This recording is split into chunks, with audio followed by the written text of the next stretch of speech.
क्या यात्रा थी, कैसे ओशो ओशो बन गए? मुक्ति दाता है मेरे लिए वो। एक ऐसे मुक्तिदाता को लेकर इतने भ्रम क्यों? उनकी जब वो पुस्तक पहली आई संभोग से समाधि की ओर, जी, तो गलतफहमी पैदा कर गई। कि ओशो सेक्स गुरु है। किसी को सेक्स गुरु का लेबल लगा देना आज वो गते गते हो गया है। माध्यम इस बात की भी बनी कि संत महात्मा ओशो की आलोचना करने लगे। धारणा है कि वो कृष्णा और बुद्धा दोनों से बहुत प्रभावित रहे। ये तो बड़ी मिस्टीरियस बात है। अमेरिका के पॉलिटिशियंस थे, वो दुखी हो रहे थे कि ये भारत से व्यक्ति आकर यहाँ बसा है और उसने इतनी बड़ी जगह को घेर लिया है और एक नगर खड़ा कर दिया है। कि उन्हें स्लो पॉइजन दे दिया गया मैं अमेरिका में। वो 12 दिन जेल में थे जी। ओशो।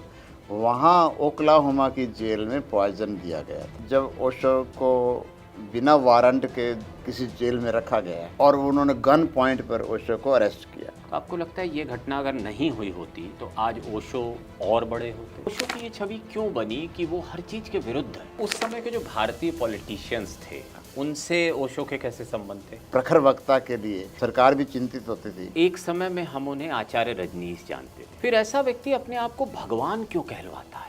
शिष्यों के लिए भगवान होंगे, हाँ, औरों के लिए 100%। शैतान भी होंगे। तो ये कभी 100 रोल्स रॉयस या इस तरह की चीजें नहीं रही? और वो ओन तो नहीं करते थे जी। वो सिर्फ शिष्य ने ला के खड़ी कर दी कि आप हर रोज नई कार में जाओ। ओशो की डेथ कैसे हुई? ओशो कहते थे कि मैं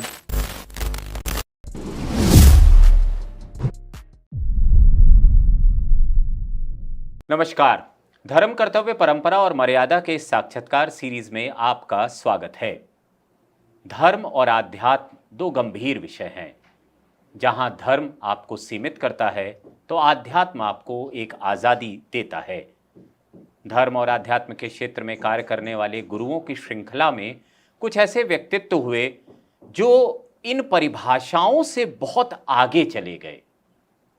एक ऐसे ही व्यक्तित्व जिन्हें हम अब ग्लोबल गुरु के तौर भी देखने लगे हैं, उनका नाम लेते ही आपके दिमाग में बहुत सारी इमेजिनेशंस क्रिएट होती हैं।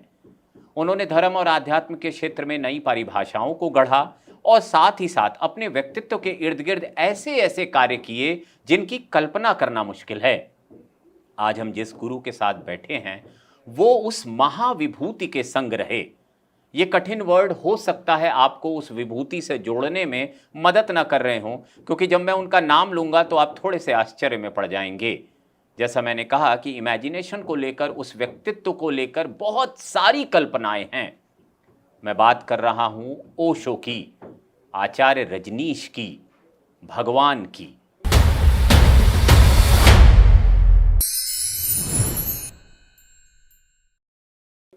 दरअसल आचार्य रजनीश, जो कि ओशो कहलाए, उनका जीवन इतने विविध रंगों से भरा हुआ है और वहां पे ज्ञान की ऐसी ऐसी बातें लिखी गई या उनके द्वारा कही गई कि जब हम उन्हें पढ़ना शुरू करते हैं और हमारे जैसे युवक जो अपने युवा काल में ओशो को पढ़े या इस पॉडकास्ट को देख रहे बहुत सारे ऐसे लोग जो उन्हें बचपन में पढ़ पाए और अब जो लोग उनको ओशो को सोशल मीडिया के जरिए या और माध्यमों से समझ रहे हैं, इन सब के लिए ओशो अलग अलग व्यक्तित्व थे। आज हमारे साथ ओशो के संग तकरीबन 20 साल व्यतीत करने वाले स्वामी चैतन्य कीर्ति जी हैं। स्वामी जी, आपका स्वागत है। प्रणाम। स्वामी जी ने ओशो को तकरीबन 1971 में ज्वाइन किया था, उनकी संस्था से जुड़े थे और वो उनकी मैगजीन के संपादन का कार्य देखते थे। तब वो मैगजीन जो आज ओशो वर्ल्ड के नाम से आती है, तब वो रजनीश फाउंडेशन न्यूज़लेटर के नाम से जाना जाता था। स्वामी जी का सौभाग्य रहा कि वो ओशो से कुछ दरमियान पे 15 दिन पे 20 दिन पे मिलते ही रहते थे, लेकिन वो भी एक शिष्य है। उनकी भी यात्रा उस गुरु के छाव में चल रही थी, जिस गुरु ने, ऐसा कहा जाता है कि दुनिया में करोड़ों लोगों को जागृति दी, एनलाइटन किया और धर्म और आध्यात्म की नई परिभाषाओं से परिचय कराया। स्वामी जी, ये सारी भूमिका इस वजह से थी क्योंकि बहुत सारे लोग ओशो को कुछ और ही समझते हैं और बहुत सारे लोग ओशो को वो समझते हैं जो शायद ओशो रहे हों, लेकिन फिर भी इन सब के बीच में एक गैप है। तो मैं बहुत सरल भाषा में समझना चाहूँगा कि ओशो कौन थे। मैं अपने अनुभव से कहूँगा कि ओशो मेरे लिए मुझे संसार से मुक्त करने वाले संबुद्ध पुरुष थे, जी। उनको जब से मैंने पढ़ना शुरू किया, और ये दिन थे 1970 के, जी। जब मैं बीए में पढ़ रहा था। जैसे आप युवकों की बात कर रहे थे, जी, जी। मैं भी एक युवक था जो पढ़ाई कर रहा था, जिसकी महत्वाकांक्षाएं थी। जी। और जब उनको पढ़ा, और पढ़ने के बाद 1 साल के भीतर मैंने उनसे संन्यास में दीक्षा ली, तो एक प्रकार से मैं दुनिया से मुक्त ही हो गया। मुझे वो, मैं कहूँगा, मुक्ति दाता है मेरे लिए वो। आज तक मैं मुक्त जीवन जी रहा हूँ उसके बाद। तो ऐसे उन्होंने हमारी चेतना को, जो अतीत की अंधविश्वासों से जकड़ी हुई थी, परंपराओं में फंसी हुई थी, उसको एकदम उठा लिया ऊपर, मुक्त कर दिया। और मैं उन युवकों में से एक हूँ जो प्रारंभ से ही उनके साथ जुड़ गया, फिर पीछे लौट के देखा ही नहीं कभी। तो फिर एक ऐसे मुक्तिदाता को लेकर इतने भ्रम क्यों है?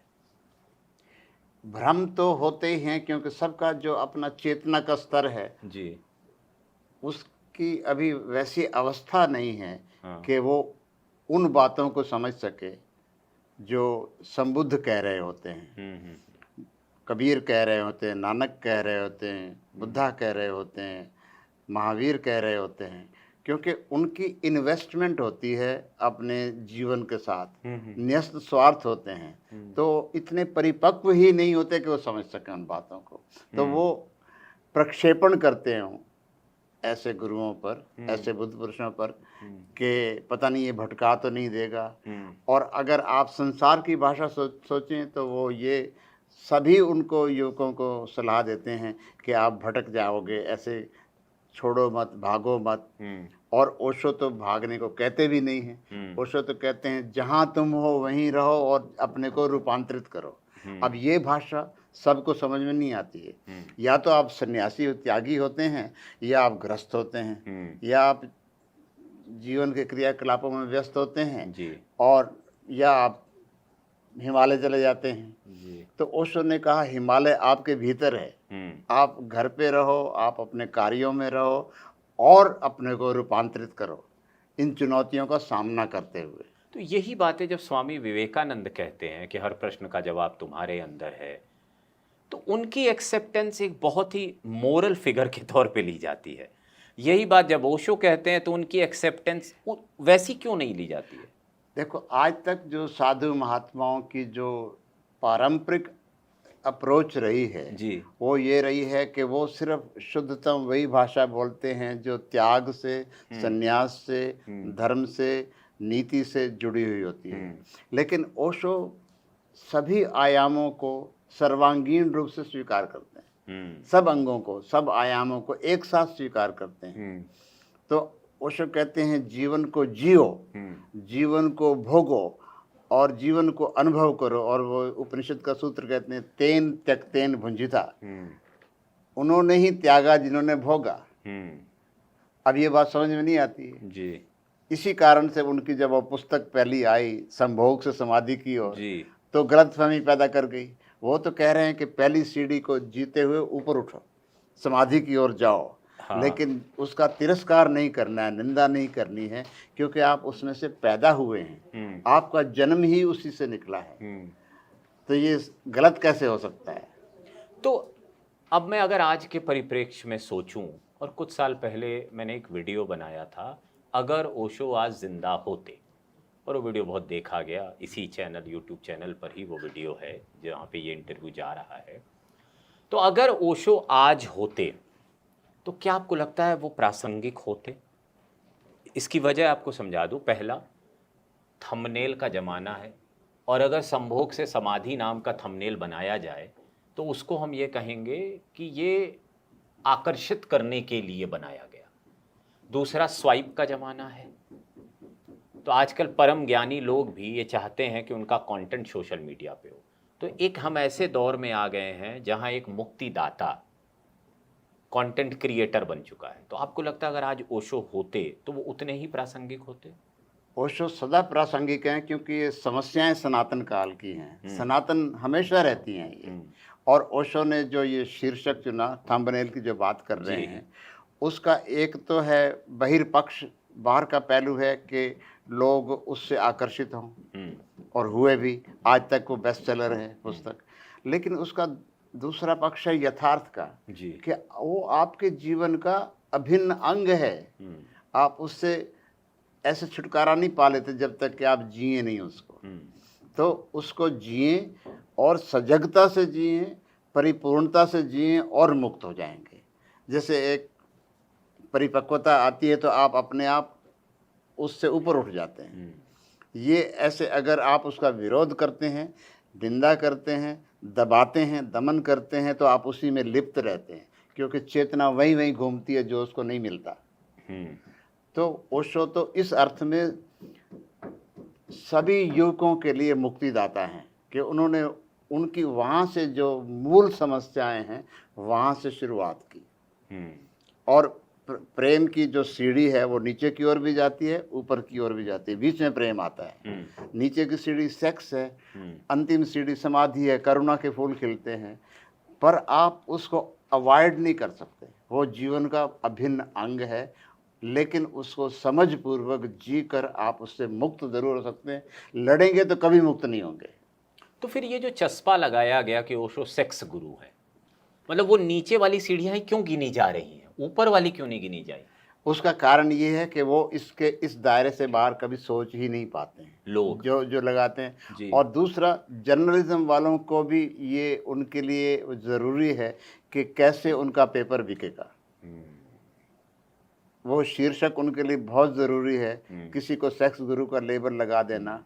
लेकिन ओशो ने 600 किताबें, 650 किताबें कही हैं। जी। वो माध्यम बन गई पुस्तक और 650 किताबें पढ़ने के लिए। तो आज उनके सेक्स की चर्चा नहीं होती है। आज वो गान गान गान बियॉन्ड, वो गते गते हो गया है। उसका मतलब ये है कि अब वो ओशो की ध्यान योग प्रथम और अंतिम मुक्ति पढ़ते हैं, meditation the first and last freedom, तंत्र सूत्रा विज्ञान भैरव तंत्र पढ़ते हैं, गोरखनाथ की मरो है जोगी मरो पढ़ते हैं, बुद्धा का धम्मपद पढ़ते हैं लोग। सब किताबें चाहिए उनको। वो एक किताब पढ़ के वो तो सिर्फ माध्यम बनी जी। और माध्यम इस बात की भी बनी कि संत महात्मा ओशो की आलोचना करने लगे, क्योंकि वो इतने हिम्मतवर नहीं है कि वो आपको उस स्थान से ले जाएं जहां आप खड़े हैं। ओशो वहां से उंगली पकड़ते हैं और आपको उठा ले जाते हैं चेतना के शिखरों पर। तो अब इस इंटरव्यू को 2-3 पार्ट्स में बांटते हैं। हाँ। पहला पार्ट रहते हैं ओशो द गुरु। पहले हम ओशो पे चर्चा करते हैं कि एज अ गुरु वो क्या थे, क्या कॉन्स्ट्रक्ट थे वो, और किस तरह वो किस केमिकल में बदले या वो क्या फॉर्मेट बन गए कि जिसके कारण वो जीवन रूपांतरण ही करने लगे पूरी तरह। क्या था ओशो का जीवन, कैसे शुरू हुआ, क्या यात्रा थी, कैसे ओशो ओशो बन गए? ये गुरु होना एक जन्म की बात नहीं है जी। ये उनकी पूर्व जन्मों की साधना से जुड़ा हुआ है। तो ओशो मानते थे प्रारब्ध और संचित कर्म जो हिंदू धर्म में बिल्कुल, उनका विश्वास था। मानने की बात नहीं है, जानते थे वो, क्योंकि वो उसमें से गुजरे हैं। जो व्यक्ति इन प्रक्रियाओं से गुजरा होता है वो जानता है जी। और जैसे उन्होंने अपने पूर्व जन्म की बात कही है कि मैं 21 दिन का अनुष्ठान कर रहा था और उसके बाद में शरीर छोड़ने की बात थी और मुक्त हो जाने की बात थी, संबोधि को उपलब्ध हो जाने की बात थी। तो 18 दिन के भीतर किसी ने उनकी हत्या कर दी।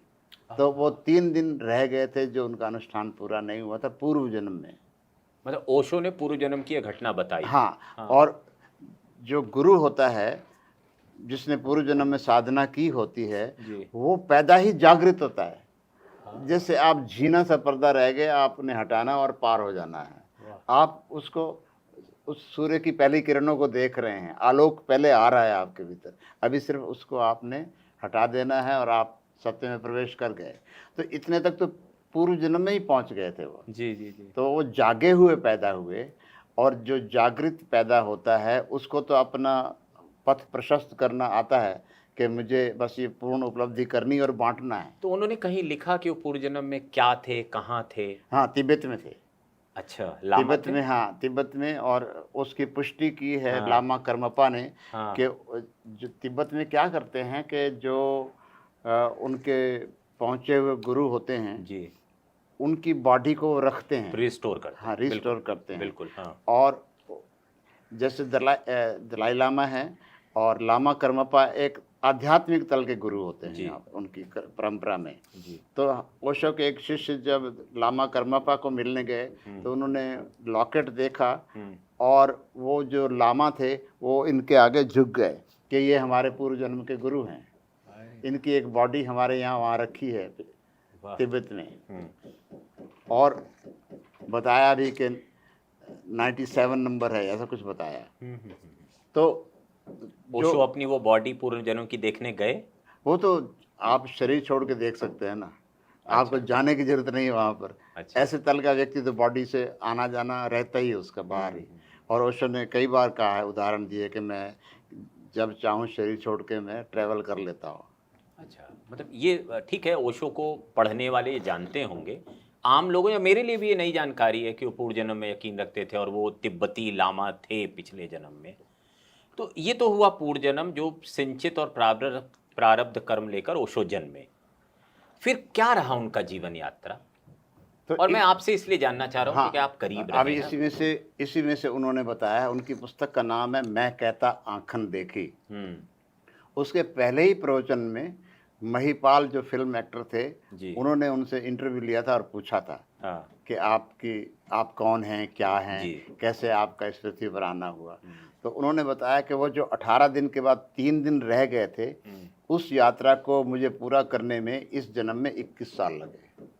अच्छा, क्योंकि वो जो मोमेंटम बना हुआ था पूर्व हाँ, जन्म का, हाँ, वो मोमेंटम टूट गया, तो वापस उस चीज़ से जुड़ने के लिए हाँ, आपको बहुत मेहनत करनी पड़ती है। हुँ, तो ये जीवन पहले 21 साल मैंने साधना में लगाए हैं। हुँ, तो वो आप अगर उनका पहले 21 वर्षों का जीवन देखें ओशो का, जी, तो खूब साधनाएँ की हैं। 3-4 बजे उठ के और कभी पेड़ पे बैठे ध्यान कर रहे हैं, शरीर नीचे गिर पड़ता है, फिर किसी और को पता लगता है। ऐसी बहुत साधनाएँ की हैं, उनका वर्णन ओशो ने स्वयं किया है जी, कि तब 21 मार्च को 1953 को भंवरताल जबलपुर के बगीचे में जब साधना कर रहे थे, तब उनको एनलाइटनमेंट हुई। कैसे हुई? क्या हुआ? बस वो जैसे 100 डिग्री तक पानी उबलता है और भाप बन जाता है। तो हाँ, जब उन्होंने साधना करते-करते उस स्तर पर आ गए कि अब वो शून्य हो गए। इस पूरे प्रोसेस में उनको कोई गुरु नहीं मिला, कोई मार्गदर्शक वो नहीं ढूँढ मिला? ही नहीं रहे थे गुरु। ऐसा है कि अकल्ट जगत में, मिस्ट्री के जगत में ये होता है कि जब आपका फूल खिलने को होता है, हाँ, तो अदृश्य शक्तियाँ आपको सहयोग करना शुरू करती हैं। हुँ, हुँ, आखिर आप इस अस्तित्व के पुत्र हो। हुँ, आप इस अस्तित्व को कुछ अनुदान दे के जाना चाहते हो। आपका फूल खिलेगा तो सुगंध चारों ओर फैलेगी। तो आपको whole existence starts cooperating with you. हाँ, उस तब आपको एक व्यक्ति के रूप में गुरु नहीं, आपको कितने ही सहयोगी मिल जाएँगे। उनको ओशो को एक पागल बाबा मिले, मस्तो बाबा मिले हुँ, और एक और बाबा मिले। ऐसे उन्होंने अपनी गोल्डन चाइल्डहुड की ज़िक्र किया है। हुँ, तो 3 बाबा उनको इसमें सहयोग दे रहे थे, जी, लेकिन उन्होंने किसी को गुरु नहीं गुरु माना। नहीं माना। क्योंकि हमारे भारत में ये बिलीव किया जाता है कि गुरु शिष्य परंपरा है, रामकृष्ण परमहंस, स्वामी विवेकानंद, ऐसे और भी बहुत सारे उदाहरण हैं। ये रामकृष्ण की बात आप कर रहे हैं, जी, तो उनको भी जो अंतिम घटना घटी, तो तोतापुरी जी आए जी, और उन्होंने, यस, हाँ, शक्तिपात, उनको अद्वैत के दर्शन कराए। जी, तो ऐसे तो होता है, हुँ, लेकिन जब आप उस अवस्था में आ जाते हैं, तो आपको सहयोग अस्तित्व देता है किसी न किसी रूप में। कोई न कोई चला आता है आपके पास। तो ये जो 3 संतों का ज़िक्र किया, वो हाँ, बीच-बीच में मिलते रहे हाँ, उनसे हाँ। और उनकी जो दुविधाएँ मन में साधना के दौरान की दुविधाएँ वो ओशो को कोई दुविधा नहीं रही थी, उनका मार्ग स्पष्ट था। हुँ, उनको तो ये है कि दूसरे लोग चिंता करते हैं उनके बारे में, वो चिंता नहीं कर रहे। हाँ, वो निश्चिंत हैं अपनी साधना से, आश्वस्त हैं। कभी उन्होंने ये नहीं कहा कि मैं कन्फ्यूज़न में था। हुँ, वो उनके लिए वो पथ प्रशस्त हो चुका है, वो चल रहे हैं उसके ऊपर, खींचे जा रहे हैं, और वो खतरों में जाना, साहसिक कार्य करना, वो सब करते रहे वो। तो जब आप उनसे मिलते थे, हाँ तो एक तो परसेप्शन है, हाँ। गुरु हैं, एनलाइटेंड हैं, मुक्तिदाता है, लेकिन एज अ ह्यूमन बीइंग वो कैसे थे ओशो? ह्यूमन बीइंग बड़े प्रैक्टिकल, बहुत हर चीज़ को वो आपके जो काम आ सके ऐसे टिप्स भी देते। कोई जो उदाहरण, कोई आपका उदाहरण जब आप कुछ लेकर गए हो और हाँ, तो जैसे मैं जाऊं कि मुझे ना बहुत मैं साधना नहीं कर पाता हूँ, तो क्या किया जाए, क्योंकि बहुत विचार चलते हैं। तो उन्होंने निर्विचार होना और हृदय का मार्ग बताना मेरे प्रश्न के उत्तर में ही दे दिया उन्होंने। आप ये कि विचारों की ऊर्जा को भावना में कैसे बदला जाए, और वो पूरा प्रवचन ही दे डाला उसके ऊपर उन्होंने।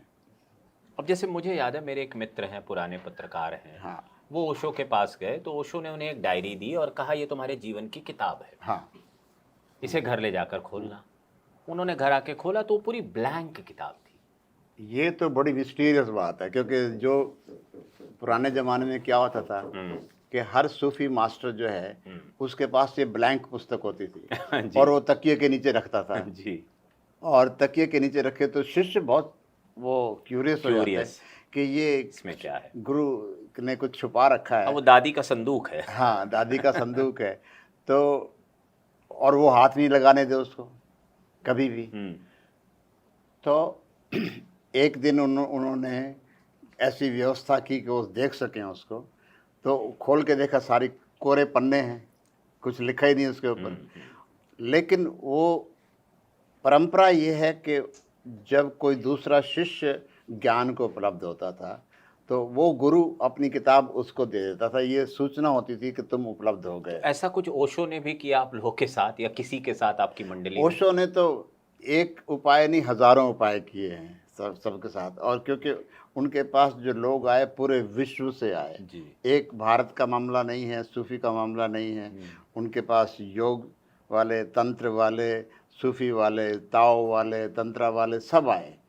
ऐसे लोग आए जो जिनको जिस चीज़ से उनकी ट्यूनिंग हो सकती है, जो उनके माइंड का फ्रेमवर्क है, सेटअप है, उसके साथ उनको वही सूत्र दे देंगे कि तू इसी में गहरा जा।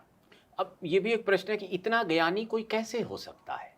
आप क्या वजह देखते हैं? एक जागृत हैं, वो एनलाइटेंड हैं, लेकिन ज़रूरी तो नहीं एनलाइटेंड व्यक्ति को सब कुछ पता हो। मैं कोई मेरा मोबाइल ख़राब हो गया हो, 100% ये नहीं पता हो मोबाइल, तो ये कैसे? ऐसा है कि ओशो जैसा जब मास्टर इस पृथ्वी पर आता है तो उस युग की उसको भाषा बोलनी होती है। पिछले युगों की भाषा अलग थी जी। वो शास्त्रीय भी थी, स्क्रिप्चर के अनुसार थी, लेकिन आज का जो युग है बहुत वैज्ञानिक युग है। तो और इतने आयामों में चीज़ें खुल गई हैं, सुपर हाईवे पर हैं हम उसके। तो ओशो ने वो 1.5 लाख जो पुस्तकें पढ़ी वो सारे विषयों पर पढ़ी। 1.5 लाख पुस्तकें ओशो ने पढ़ी। हाँ, और उनको मार्किंग भी की है, उनकी किताबें रखी भी हैं, संजो के रखी हुई हैं लाइब्रेरी में हमने। तो आप एक छोटे से जीवन में 59 साल के जीवन में 58 साल के जीवन में एक व्यक्ति 1.5 लाख किताबें पढ़ लेता है और उसको भी कि उसको वो संप्रेषण का माध्यम बनाता जी। है। उनके सामने कलाकार बैठा हो तो कला पर बात कर ले। और इस 58 साल में 3 साल वो बोले नहीं। हाँ। और 21 साल आप कह रहे हो उनके आध्यात्म की यात्रा रही। हाँ हाँ। तो वो यात्रा के दौरान भी पढ़ते रहे। मतलब जितनी लाइब्रेरियाँ थी उनके यहाँ गाडरवाड़ा में, जबलपुर में, वो सब उन्होंने पढ़ डाली और वहाँ भी उनके रजिस्टर पर सिग्नेचर हैं जब किताबें इशू करवाते हैं। 5-6 किताबें एक साथ ले जाना हर लाइब्रेरी से। तो आज भी जो उनका जिस कॉलेज में वाणिज्य महाविद्यालय में पढ़ते थे जहाँ पढ़ाते थे जहाँ, वहाँ उनकी एक चेयर रखी हुई है, किताबें रखी हुई हैं, कहाँ बैठते थे क्या है, खूब पढ़ते थे। और विद्यार्थियों ने अब मांग की है कि उस कॉलेज का नाम ओशो विद्यालय होना चाहिए, तो हो भी गया महाविद्यालय। तो अब हम ओशो के गुरु तत्व की चर्चा कर रहे हैं। आप जब उनसे पहली बार मिले तो क्या था वो प्रसंग, क्या हुआ था? प्रसंग ये था कि मैंने उनकी पुस्तक पढ़ी थी, जिन खोजा तिन पाइयाँ। हम्म। वो आखिरी पुस्तक थी ओशो के पास पहुंचने से पहले जो मैं पढ़ के गया था। जी। और वो 500-600 पृष्ठों की किताब है। हाँ। वो कुंडलिनी यात्रा की है और 7 शरीरों की बात है उसमें। 7 चक्र, 7 शरीर, उनका सूक्ष्म विज्ञान बताया है। योग की दृष्टि में, तंत्र की दृष्टि में वो बताया है। मैंने जब वो पुस्तक पढ़ी तो मुझे लगा कि ये पढ़ने का विषय नहीं है, ये जीने का विषय है। तो मैं अब उनके पास ही जाता हूँ। बंद कर दी किताब मैंने आधी पढ़ने के बाद, और मैंने टिकट कटाई, बॉम्बे पहुँच गया जहाँ वो रहते थे 1971। 71 में। और मैं BA 3rd ईयर में था। उसको सितंबर का ही महीना था, 4 सितंबर को मैं उनके पास पहुंचा था। अच्छा। हाँ, और मैंने कहा कि ये अब पढ़ना वढ़ना बहुत हो गया, अब मैं उनको देखना चाहता हूँ, मिलना चाहता हूँ, आगे की बातें आगे होंगी। तो वो आखिरी किताब थी और उसके अलावा फिर और पढ़ने को कुछ बचा भी नहीं था। तब भी प्रोटोकॉल था मिलने का या कुछ क्या? यहाँ सेक्रेटरी थी, उनके फ्लैट पर एक टेबल चेयर लगी हुई थी जहाँ वो बैठी होती थी। तो माँ योग लक्ष्मी उनका नाम था। उनकी भी किताब आई है, किताब का नाम है द ओनली लाइफ। तो उनसे मैंने कहा कि मैं आचार्य रजनीश से मिलना चाहता हूँ। उस समय तक मैं आचार्य रजनीश के नाम से ही जानता था उन्हें। और वहाँ जब मैंने सूचना पत्र देखा, वहाँ लिखा था भगवान श्री रजनीश। तो फिर मैंने कहा अच्छा, ये नाम अब बदल गया है। हाँ, मेरे दिमाग में ये भी एक प्रश्न है। हाँ। मैं उस पर आऊँगा। हाँ। तो उन्होंने कहा कि भैया वो उनके ना नगर में कहीं किसी हॉल में प्रवचन हो रहे हैं, 3-4 दिन आप वो अटेंड करो। हाँ। उसके बाद मैं आपको अपॉइंटमेंट दे दूंगी। हाँ। मैंने कहा जो मुझे पढ़ना था मैंने सब पढ़ लिया। हाँ। मुझे तो अभी अपॉइंटमेंट चाहिए। मैं तो अब और कुछ पढ़ने की, सुनने की जरूरत नहीं है। अब मैं उनसे मिलना चाहता हूँ। भैया ऐसे कैसे मिला दूँ मैं आपको, आप थोड़ा उनको पहले देख लें दूर से। जी। ऐसा। तो मैं फिर बैठा ही रहा थोड़ी देर के, चलो ये ना कर रही है, मना कर रही है, तो थोड़ी देर में खुद ही शायद बाहर आ जाएं। फ्लैट ही था, अपने फ्लैट में ही बैठे हैं, खुद किसी जगह से तो आना नहीं है। तो मैंने देखा कि 1 घंटे तक वो बाहर नहीं आए।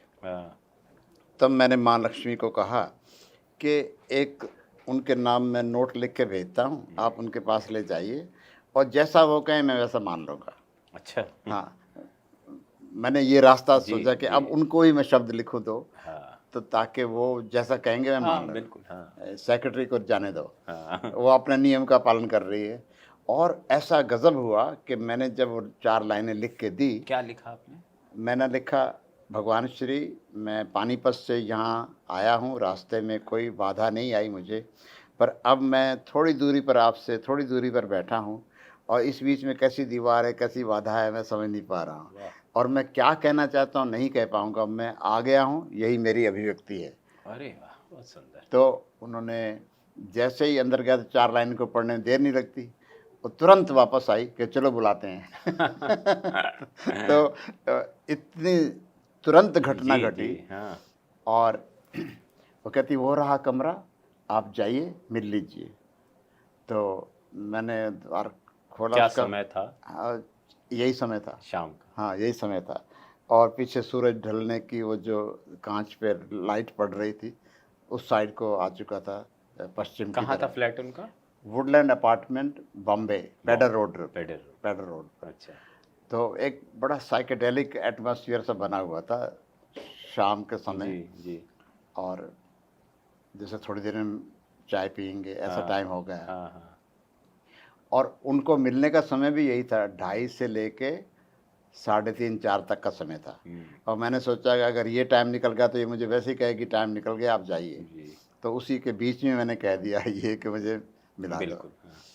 तो मिलाया और फिर मैंने जैसे द्वार खोला और देखा, इतने भव्य लग रहे हैं, इतने आलोकित, इतने आभा मंडल कि मैं देख के ही जैसे मुझे भीतर लगा कि मेरे भीतर से जाके वहाँ कुछ समर्पित हो गया है, अब मुझे 2 कदम चलने हैं। और उन्होंने बड़े मधुर स्वर से कहा, चले आओ चले आओ। बहुत ही कोमल स्वर में, चले आओ चले आओ, मैं तुम्हारी इंतज़ार कर रहा था। अब जब तक चिट्ठी नहीं पहुंची वहाँ तक तो मुझे भी लगा, जाके उनके चरणों में बैठ गया मैं, जैसे आप कुर्सी बैठे पे हैं। बैठे थे वो? हाँ, कुर्सी पे थे? हाँ, कुर्सी बैठे थे। हाँ। मैं आपको वैसा चित्र दिखाऊंगा जी। कैसे बैठे थे। मैंने उस समय का चित्र मैंने कहीं ढूंढा है। जी जी, उनके आप साइड में। भेजिएगा, हम हाँ, इसको हाँ, लगाएंगे। हाँ। जी। तो फिर वो, मैं बैठा हूँ सिर झुका के, हाँ। उनकी ओर देख नहीं रहा हूँ। तो उन्होंने एक बार पूछा कैसे आना हुआ, हम्म, फिर दूसरी बार पूछा कैसे आना हुआ, और मेरी जुबान ही ना खुले उनके सामने। फिर जब तीसरी बार उन्होंने कहा कैसे आना हुआ, कुछ कहो, तो मैंने कहा, भीतर कुछ भाव उठा और मैंने कह दिया, मैं आपके पास रहने आया हूँ। अच्छा।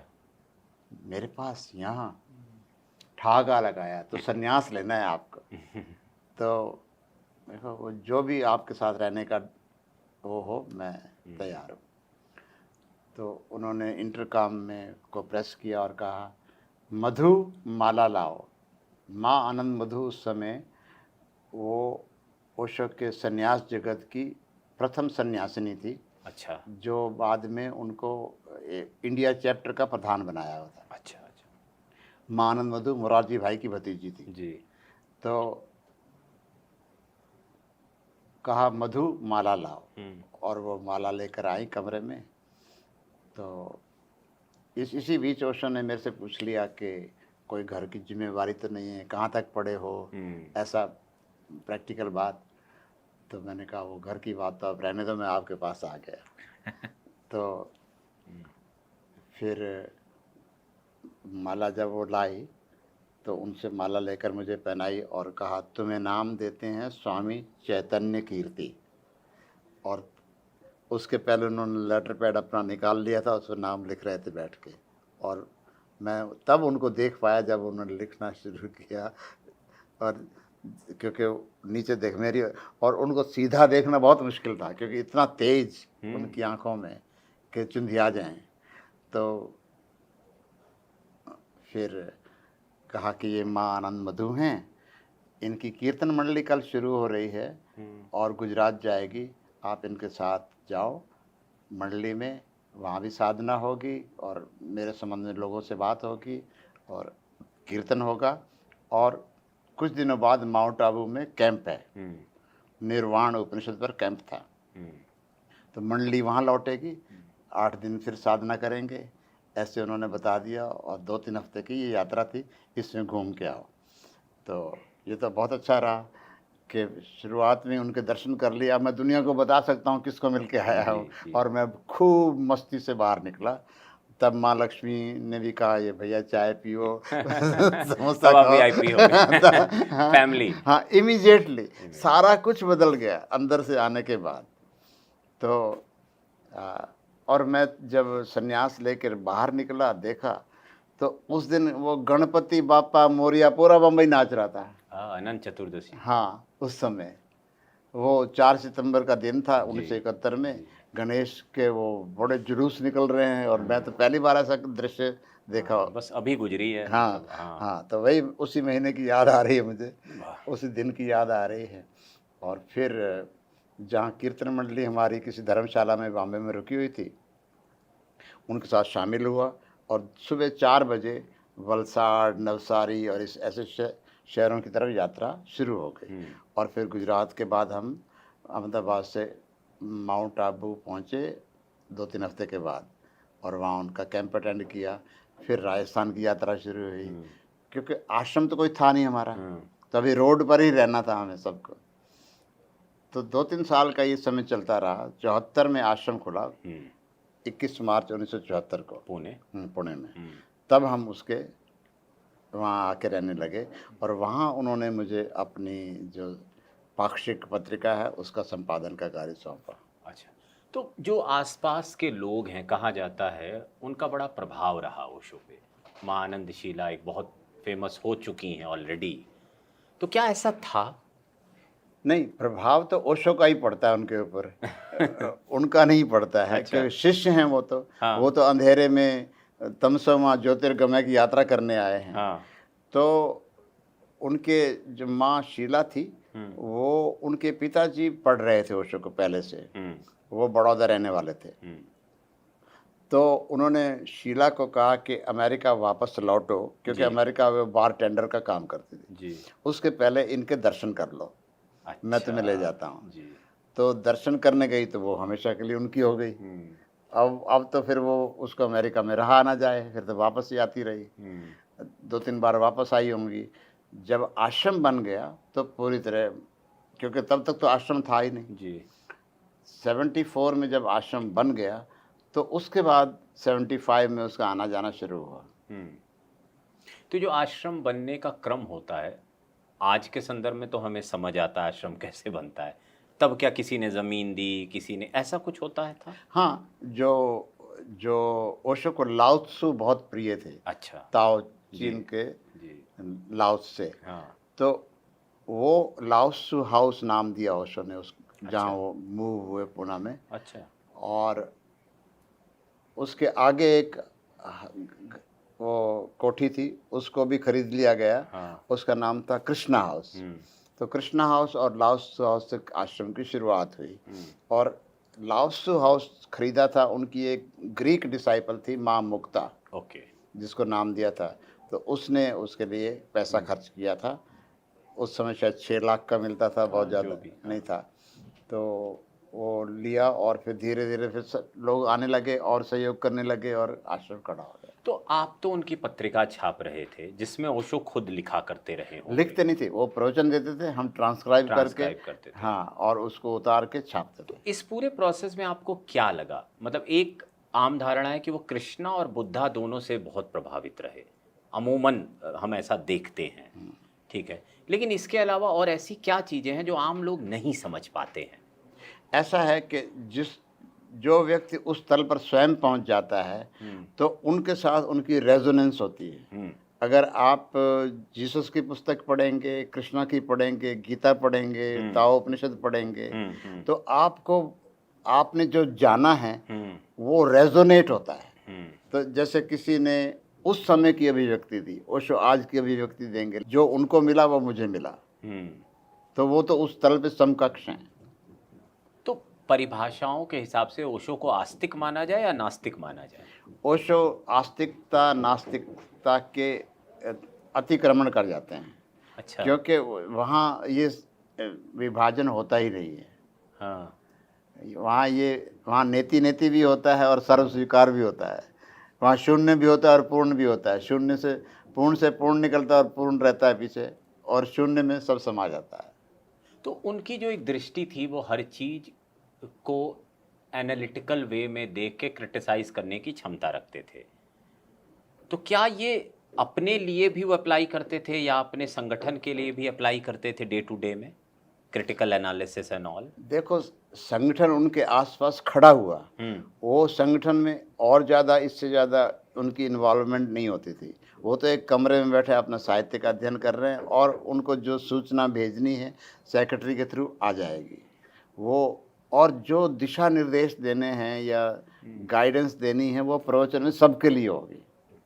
तो फिर ऐसा क्यों हुआ कि माँ आनंदशीला या ज़्यादा पावरफुल हो गई, या ऐसा मीडिया में तो ऐसे ही आता है? उसमें माँ आनंदशीला तो अमेरिका में ही हुई, यहाँ भारत में नहीं हुई थी। हाँ। वो भारत से लेकर गई उनको वहाँ पर अमेरिका। ये जो डिसीजंस हैं ये क्या ओशो खुद लेते थे या ये लोग प्रभावित करते थे जाना चाहिए? 7 साल पुणे रहने के बाद, हाँ। 74 से लेकर 81 तक हाँ। पुणे रहने के बाद जून के महीने में ओशो अमेरिका गए 81 में, और शीला ने निमंत्रण दिया था जी। और शीला साथ गई थी, लेकर गई थी। वहाँ जो सेंटर था, पहले एक सेंटर था न्यू जर्सी में, एक कैसल था, किले में सेंटर खुला था जी। और वहाँ से रहते हुए वहाँ उनके सत्संग शुरू हुए, उनके प्रवचन शुरू हुए, और वहाँ से उन्होंने जगह, शीला जाती थी जगह ढूंढने, कोई बड़ी जगह, तो ओरेगन में जगह ढूंढी जी। जो कि 126 स्क्वायर माइल, सैन फ्रांसिस्को से 3 गुना बड़ी जगह, 64,000 एकड़। तो वहाँ जगह, इतनी बड़ी जगह मिल गई तो वहाँ कम्यून बनाने का सपना शुरू हुआ। तो पहले तो सीधा न्यू जर्सी ही आए थे जी और वो उसकी सूत्रधार थी, जी। हाँ। सचिव थी, सूत्रधार भी थी। और चूंकि वो अमेरिकन नागरिक थी तो उसके लिए काम करना आसान था, कि भारतीय होना अलग बात है लेकिन वहाँ का नागरिक होना भी जरूरी है। तो अब जो गड़बड़ियां हुई वो क्या मतलब उनके खिलाफ साजिश थी? गड़बड़ियों का जो आप कह सकते हैं कि वो जब उसने कम्यून बनाना शुरू किया, हाँ। जगह को विकसित करना शुरू किया, आप 3-4 साल में इतना बड़ा नगर बसा दो, हजारों सन्यासियों की हेल्प से, अकेली वो भी नहीं कर सकती। 100%। हाँ। वो सिर्फ गाइड कर सकती, ओशो की गाइडेंस लेके आती थी हाँ। और उनको देती थी, बीच में वो माध्यम थी। जी जी जी। तो उससे क्या हो रहा था कि जो अमेरिका के पॉलिटिशियंस थे, प्रीस्ट थे, क्रिश्चियन प्रीस्ट थे, वो दुखी हो रहे थे कि ये भारत से व्यक्ति आकर यहाँ बसा है और उसने इतनी बड़ी जगह को घेर लिया है और एक नगर खड़ा कर दिया है। ये उनको लग, और वो तो उस जगह का उपयोग करना चाहते थे कि जैसे वहाँ आपका एटॉमिक एक्सप्लोजन की जांच करनी है, कुछ करना है, क्योंकि मरुस्थल वाली जगह है जहाँ एक पौधा भी नहीं उगता था, जहाँ वो काउबॉय मूवीज बनती थी, घुड़सवार अपना गोलियां चला रहे हैं। हाँ। तो इस तरह की जगह थी वो, हाँ। एकदम बंजर जमीन। उस जगह को उसने एक प्रकार से ओएसिस बना दिया। और मैं जो इसको ऐसा देखता हूँ कि ये सारा ओशो की कृपा से हुआ, क्योंकि वो अकेली तो बना नहीं सकती थी, ना उसने मकान खड़े करने हैं, ना उसने ज़मीन की रोड बनानी है, तो सन्यासी चाहिए। और सभी सन्यासियों ने अमेरिका, यूरोप, भारत, सब जगह से आके वहाँ अपना तो एक इतना कर्म किया। एक इतने विजनरी सेंट ये क्यों नहीं देख पाए कि बाद में कहा गया उन्हें स्लो पॉइजन दे दिया गया? ऐसी कहानियां समाज में बहुत लोकप्रिय है कि उन्हें स्लो पॉइजन दे दिया गया अमेरिका में।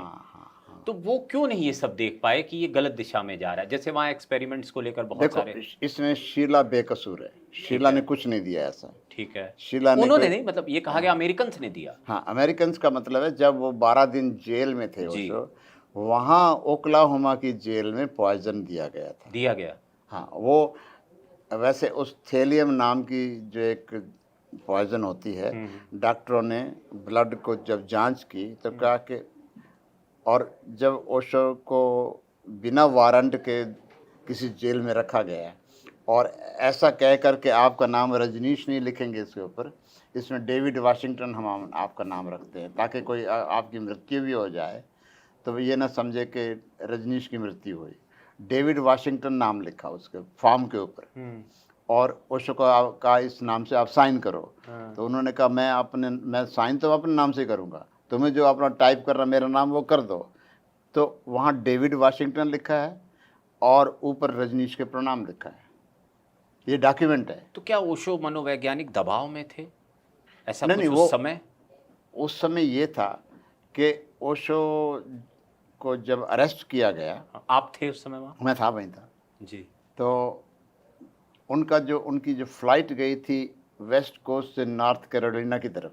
नॉर्थ कैरोलिना में एक और सन्यासी की बड़ी एक प्रकार से फार्म हाउस था, जहाँ उन्होंने कहा कि यहाँ बहुत तनाव है, आप आके वहाँ रेस्ट करो कुछ समय, यहाँ बहुत पुलिस की इंटरफेरेंस हो रही है। क्योंकि वो जैसे आप देखते हैं कि ट्रंप ने आजकल नेशनल गार्ड बुला लेते हैं वाशिंगटन डीसी में कुछ लोगों को भगाने के लिए, जी। और होमलेस लोगों को निकालने के लिए कि ये राजधानी गंदा लग रही है। जी। तो ऐसे उन्होंने उस समय नेशनल गार्ड हमारे कम्यून के आसपास खड़ा कर दिया, मतलब 30-40 किलोमीटर के दायरे पर, जब जरूरत पड़े तब वो अटैक कर सकते हैं हम पर।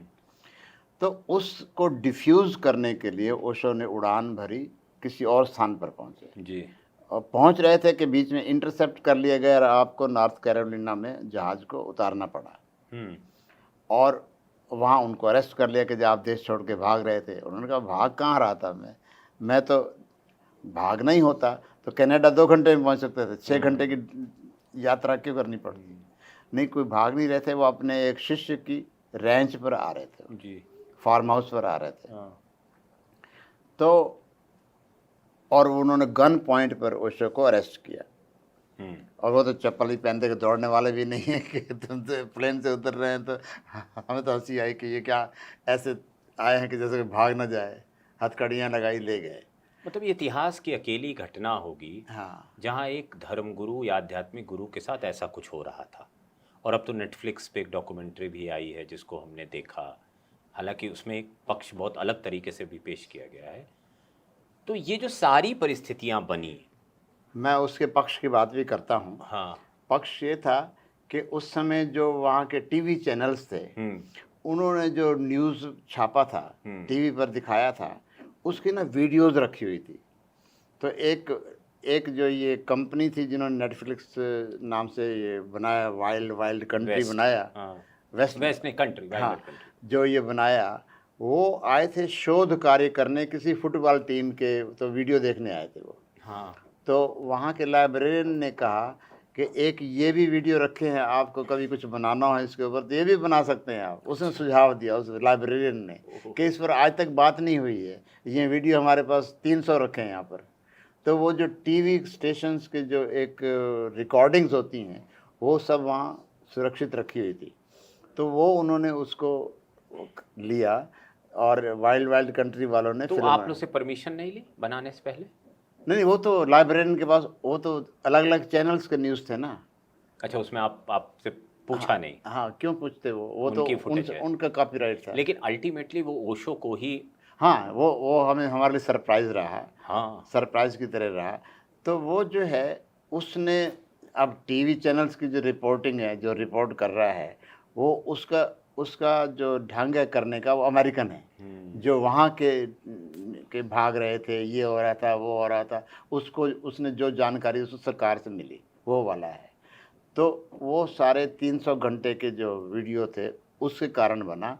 और ओशो से तो पहले दिन से ही लोग वहाँ नाराज़ थे, अमेरिका के सरकार वाले, हाँ, कि ये हमारे देश में आके क्या कर रहे हैं, ये हमारे सारे युवकों को अपनी ओर खींच रहे हैं। ईसाइयत वाले नाराज़ थे कि ये इन्होंने तो हाँ, बिल्कुल, हाँ, अब चर्च में लोग नहीं आते, इनके पास जाते हैं। तो वो कॉन्स्पिरेसी थी प्रीस्ट एंड पॉलिटिशियन की। तो उन्होंने बहुत सारे, वो क्या कहते हैं, चार्जेस घड़ लिए थे जो को प्रूव नहीं कर सकते थे वो, हाँ, तो उसमें, बिना वारंट के अरेस्ट किया। हाँ, तो इसमें शीला का कोई हाथ नहीं है। शीला उनसे लड़ रही थी, तो लड़ते लड़ते आप पॉलिटिशियन की भाषा बोलने लगते हैं, जैसे जैसे जी, आप जिससे आप डील कर रहे हैं, गुंडे बदमाश से डील कर रहे हैं, तो आपको कैसी भाषा बोलनी पड़ेगी। तो ये जब सब हो गया, ओशो इंडिया आ गए, आप सब लोग भी आ गए होंगे साथ ही या आगे पीछे आए होंगे, फिर क्या हुआ? मैं थोड़ा पहले आ गया था हाँ, जब पता लगा, क्योंकि फिर दिल्ली में भी प्रदर्शन होना था। अच्छा, हाँ, क्योंकि कि जब ओशो आने वाले हैं, और ओशो जब वहाँ अरेस्ट हुए थे, तो यहाँ भी हमने एम्बेसी के आगे प्रदर्शन किए थे आगे, कि तो तब राजीव गांधी गवर्नमेंट का ध्यान गया था, और फिर वो उनका एम्बेसी का व्यक्ति ओशो को मिलने भी गया जब वो जेल से छूट के आ रहे थे। अच्छा, इंडियन एम्बेसी वहाँ पर छूट के आ रहे थे जब। अच्छा, 12 दिन वो, उसकी एक पुस्तक है 12 days that shook the world, Osho के ऊपर। उन्होंने खुद लिखी? नहीं, किसी शिष्य ने अच्छा, लिखी। हाँ, मैं आपको उसका लिंक बता दूंगा। जी, 12 days that shook the world। तो फिर यहाँ वो आ जाते हैं, किस सन में वापसी होती है? ये 85 में, नवंबर में। 85, और उसके बाद 6-7 साल और नहीं, 85 आके मनाली जाते हैं, और मनाली रहने के 1-2 महीना मनाली रहने के बाद फिर वो 21 देशों की यात्रा पे जाते हैं। अच्छा, विश्व भ्रमण में जाते हैं, और विश्व भ्रमण में उनको कहीं टिकने नहीं दिया जाता, क्योंकि अमेरिका खिलाफ है ओशो के।